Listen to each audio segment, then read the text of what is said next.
which is going to be remembered for its historic speeches. Yet another no confidence motion has come to an end. The parliament has been adjourned, Sanity, and those were the developments that you saw. The speech of the Prime Minister, Home Minister, key voices from the opposition. You also had Rahul Gandhi, who made a speech on the floor of the House, leading voices from the opposition camp and the alliance of the INDIA that set out the narrative that the opposition parties want to take forward in the run-up to 2024. And more importantly, we have the state elections very, very close, just a few months away. But the key takeaway of this hour are the sweeping changes that have been proposed by the Union Home Minister to how the criminal procedure in this country works.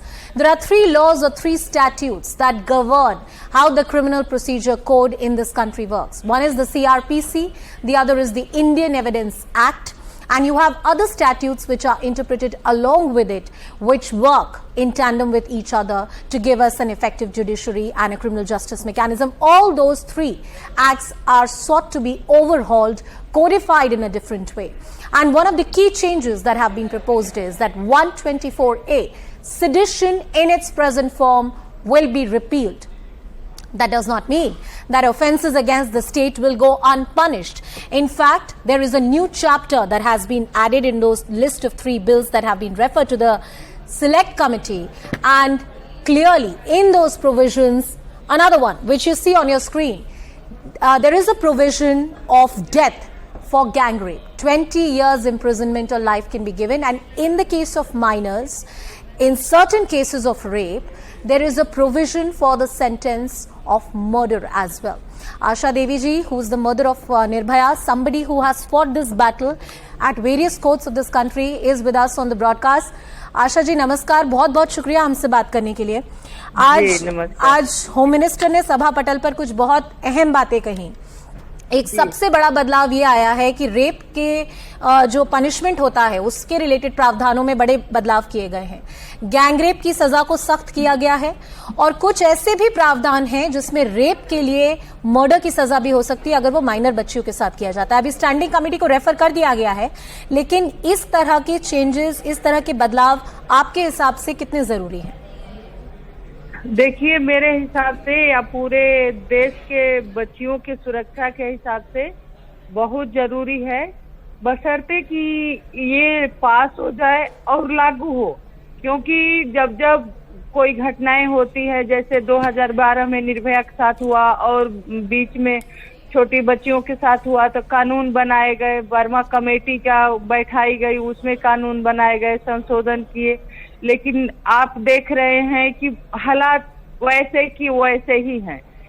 तो मैं उम्मीद करती हूँ जो भी bill आई है, जो भी संशोधन हो रहा है, तो मैं एक बार तो मैं सरकार को धन्यवाद कहना चाहती हूँ कि उन्होंने कम से कम महिलाओं के जो घटनाएं हो रही है उस पे उन्होंने बात करी, बिल लाई। हाँ, मैं उम्मीद करती हूँ कि जो भी बिल हो महिलाओं के हित में हो, कि जो रेप, बलात्कार और मर्डर करते हैं उनको फांसी की सजा हो और जो माइनर हैं उनको भी जो भी सजा सरकार बनाए हो, और लाइफ नहीं तो लाइफ, पूरी लाइफ तो वो जेल में गुजारे जी, क्योंकि बाहर आके वो दोबारा फिर वही काम करते हैं जी, तो जी। रेप और मर्डर और बलात्कार के केस में मुजरिमों को या तो फांसी की सजा हो या तो वो पूरी लाइफ जेल में रहे। तो मैं सरकार से उम्मीद करती हूँ कि जो भी ये बिल आए, जो भी ये संशोधन हो रहा है, महिलाओं के हित में हो, लोगों को जल्दी से जल्दी इंसाफ मिले। क्योंकि आपने इस कानून को और इस पूरी व्यवस्था को बहुत नजदीक से देखा है। निचली अदालत से लेकर सर्वोच्च अदालत तक आपने एक निजी लड़ाई लड़ी है, जो पूरे इस देश की भी लड़ाई थी। निर्भया के पूरे हादसे के बाद कानून में बहुत सारे संशोधन लाए गए थे। क्रिमिनल अमेंडमेंट बिल 2013 लाया गया था, तब भी बहुत बड़े कानूनी बदलाव थे जो इस देश में आए थे और जो बहुत जरूरी भी थे। लेकिन कानून के अलावा न्याय की जो गति है इस देश में, वो अपने आप में एक सजा बन जाती है कई लोगों के लिए, आप जैसे लोगों के लिए जो कानून के पास जाते हैं इंसाफ की गुहार लगाते हुए। जी, वही तो हम कह रहे हैं कि आज भी अगर देखा जाए हमारे जानकारी में, हम लोगों ने उस केस को फॉलो किया। 7 साल से 8 साल से लोअर कोर्ट में झूल रही हैं। तो आप बताइए कि उनको इंसाफ कैसे मिलेगा। तो मैं तो यही कहूंगी कि कानून बनने से नहीं और बनाने से नहीं, बल्कि उसको लागू करके उस पे काम से महिलाओं की सुरक्षा होगी। क्योंकि महिलाओं को जितने जैसे घटनाएं हो रही है उसी तरह से रफ्तार से अगर मुजरिमों को सजा मिलेगी तो एक समाज में संदेश जाएगा कि नहीं, जो गलत करेगा उसको सजा मिला। आज देख रहे हैं कि देख के रूह कांप जाती है कि महिलाओं को एक वस्तु के समान समझ लिया गया है।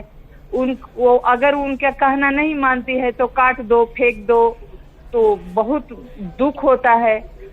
तो हम यही चाहते हैं कि जो भी बिल आ रही है, जो भी सरकार कानून में संशोधन कर रहे हैं वो महिलाओं के हित में हो। और सबसे मैं ये कहना चाहूंगी कि जो हमारा दिल्ली जेल मैनुअल है उसमें संशोधन हो, क्योंकि अगर किसी को फांसी की सजा मिली हुई है और एक से ज्यादा मुजरिम है तो उसमें बहुत लोग फॉल्स हैं।